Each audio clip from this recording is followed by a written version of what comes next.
ATM counter সরিয়ে নেওয়া হয়েছে অন্যত্র। অভিযোগ, সার্ভার সমস্যায় ব্যাংক শাখায় গিয়েও মিলছে না পরিষেবা।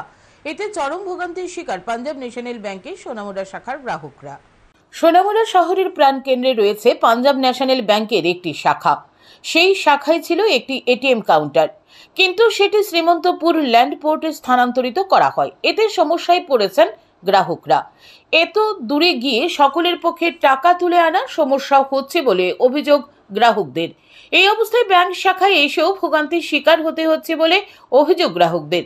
তাদের অভিযোগ, সার্ভার না থাকার কারণে বেশ কয়েকদিন ধরে ব্যাংকে এসে দীর্ঘ সময় দাঁড়িয়ে থেকে নিরাশ হয়ে ফিরতে হচ্ছে। তাই সোমবার গ্রাহকরা শাখা সঞ্চালকের কাছে ডেপুটেশন দেন সমস্যাগুলি সমাধানের।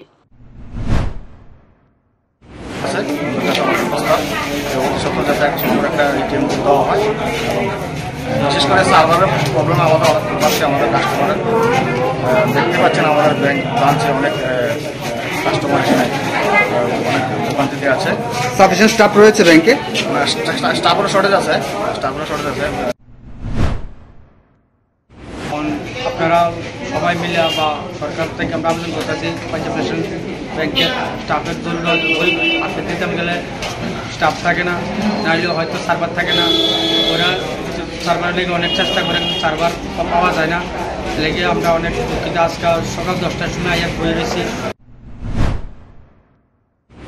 এদিকে ব্যাংক শাখার ম্যানেজার গ্রাহকদের অভিযোগ স্বীকার করে নিয়েছেন। তিনি জানান, এটিএম সোনামুড়া শহরে আরেকটি দেওয়া এবং সার্ভার সমস্যা কর্তৃপক্ষের কাছে জানানো হয়েছে। তার আশাও অচিরেই সমস্যার সমাধান হবে। গ্রাহকদের সমস্যা, এটা তো আমিও মানি গ্রাহকদের সমস্যা আছে মূলত এই আমাদের নেটের প্রবলেমের জন্য। তো এটা তো প্যান ইন্ডিয়া ইস্যু। এটা কিছুদিন তো যাবতীয় 1 সপ্তাহ 10 দিন ধরে হচ্ছে। তো আমরা এটা জানিয়েছি, ওরাও কাজ করছে। দেখা যাক খুব শীঘ্রই এটা সলভ হয়ে যাবে। এখন দেখার বিষয় কত দ্রুত সমস্যার সমাধান হয় এবং গ্রাহকদের ভোগান্তির লাঘব হয়। Bureau report, news today.